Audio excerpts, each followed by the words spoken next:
Halo, saya Susanti Wijaya, CEO dari Bakmi Naga Resto. Pada hari ini saya ingin menjawab pertanyaan dari Biserian seputar dari Bakmi Naga Resto PGC Pusat Grosir Cililitan.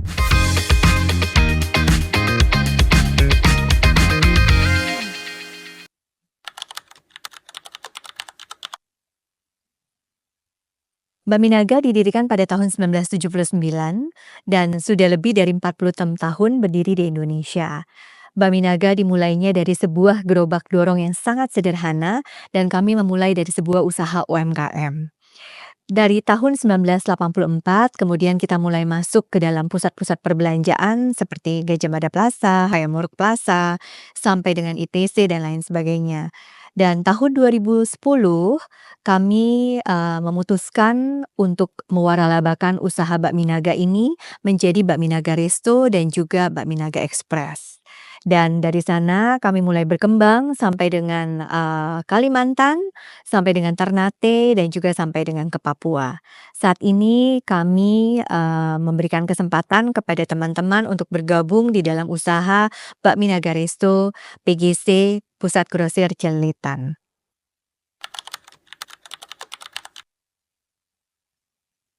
Kerjasama kali ini dengan Bishare adalah untuk pembukaan outlet Bakmi Naga Resto PGC Pusat Grosir Cililitan, dan ini merupakan kesempatan kedua kami bekerja sama dengan Bishare.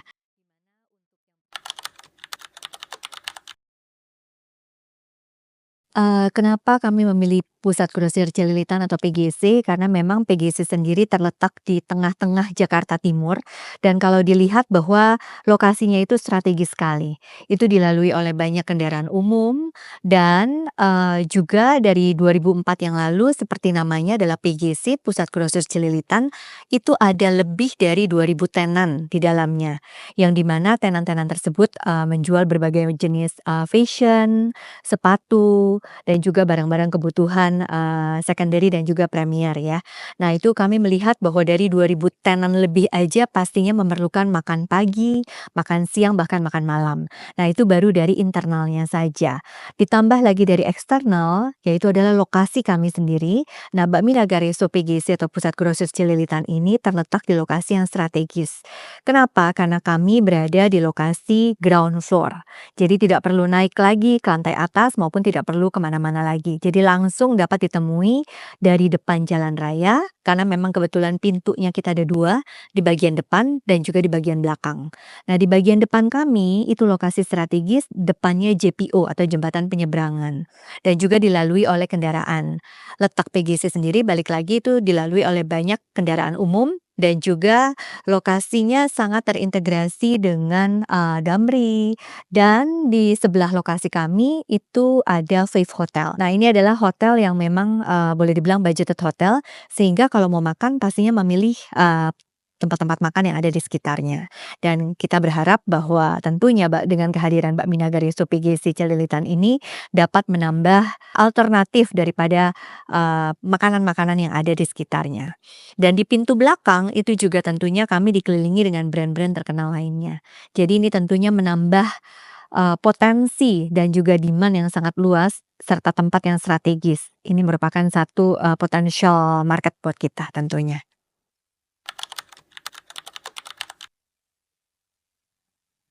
Ya, tentunya dengan, menjadi bagian daripada Bakmi Naga Resto PGC Pusat Grosir Cililitan ini, tentunya, masyarakat atau Biserian ya kita sebutnya, dapat memiliki keuntungan atau memiliki passive income, biasanya itu setiap 3 bulan sekali ya dibaginya, up to 25,03% per tahun.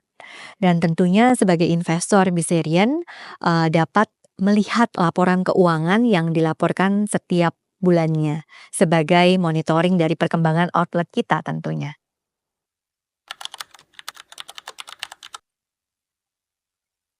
Untuk BIP atau break even points, dari Bakmi Naga Resto PGC Cililitan, kita menghitungnya secara proyeksi hingga sampai dengan 53 bulan.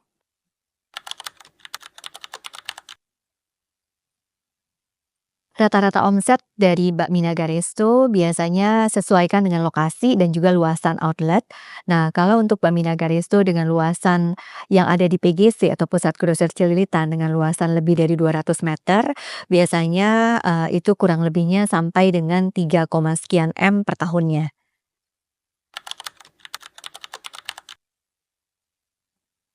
Rahasia sukses kami sampai dengan hari ini adalah konsistensi di dalam menjaga mutu dan kualitas makanan, di mana makanan kami adalah makanan oriental atau masakan oriental bercita rasa Indonesia, khususnya adalah bakmi dan teman-temannya ya. Kemudian tentunya dengan standarisasi yang kami jaga, dengan mengusung bakmi sehat, karena memang bakmi kami tidak mengandung air abu, tidak mengandung bahan kimia yang merugikan kesehatan tubuh. Nah, ini tentunya akan membuat masyarakat Indonesia sehat, untuk makan mie dan ini juga aman dikonsumsi bagi penderita sakit MAH sekalipun.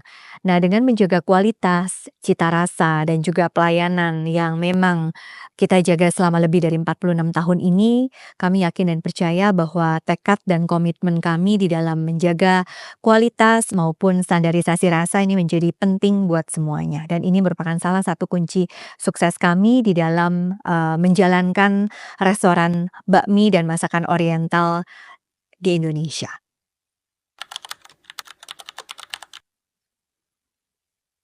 Ya untuk, dapat survive tentunya tidak mudah ya. Tapi, kami yakin dan percaya bahwa dengan sudah berjalannya kami lebih dari 46 tahun, artinya kami sudah survive nih melewati masa krisis yang 98, masa krisis tahun 2005, kemudian juga pandemi COVID-19 kemarin yang tidak mudah ya tentunya bagi pengusaha pariwisata di Indonesia khususnya untuk pengusaha F&B, karena kan terkena lockdown, dan lain sebagainya.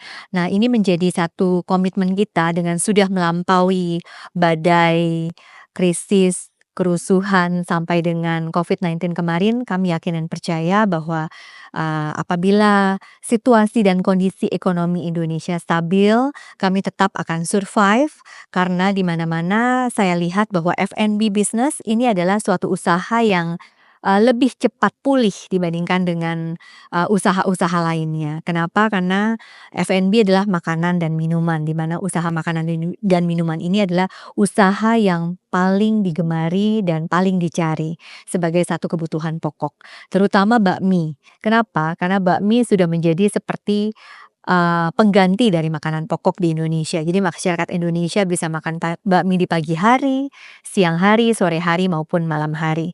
Nah ini, merupakan kunci daripada survival-nya kami untuk makanan khususnya restoran bakmi dan masakan oriental dengan cita rasa Indonesia.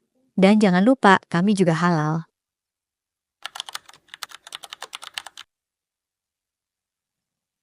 Kalau bicara resiko, saya yakin setiap usaha atau setiap bisnis pastinya memiliki satu resiko, ya. Nah, kalau untuk resiko usaha daripada Bakmi Nagaresto di PGC atau Pusat Grosir Cililitan, mungkin, apabila terjadi, hal-hal di luar daripada kendali manusia. Misalnya dalam kondisi kahar gitu ya, atau force majeure, yang dimana kita tidak harapkan ya, itu terjadi. Contohnya seperti mungkin kerusuhan, kemudian pandemi dari seperti pandemi COVID-19 kemarin, yang mudah-mudahan tidak terjadi lagi ya kita harapkan. Nah kalau itu adalah satu kondisi di mana di luar daripada kendali saya dan juga tentunya kendali daripada manajemen dari Bakmi Nagaresto. Tapi kalau misalnya di luar daripada itu, saya lihat mungkin kendalanya adalah, kemungkinan bagi masyarakat atau pasar yang tidak mengenal baik terhadap lokasi daripada PGC atau Pusat Grosir Cililitan.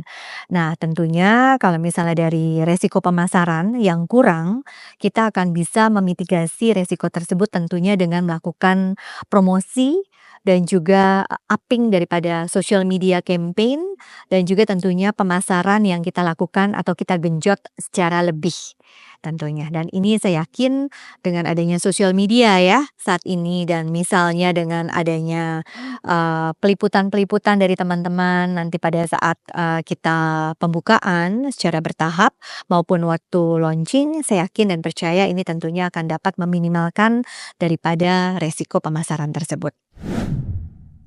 Ya, terima kasih banyak atas pertanyaan-pertanyaan yang diajukan dari Biserian. kepada kami dan mudah-mudahan apa yang sudah, saya jawab dapat memenuhi daripada pertanyaan yang diajukan. Ayo langsung saja investasi di platform BeShare untuk Baminaga Resto PGC Pusat Grosir Cililitan sekarang juga.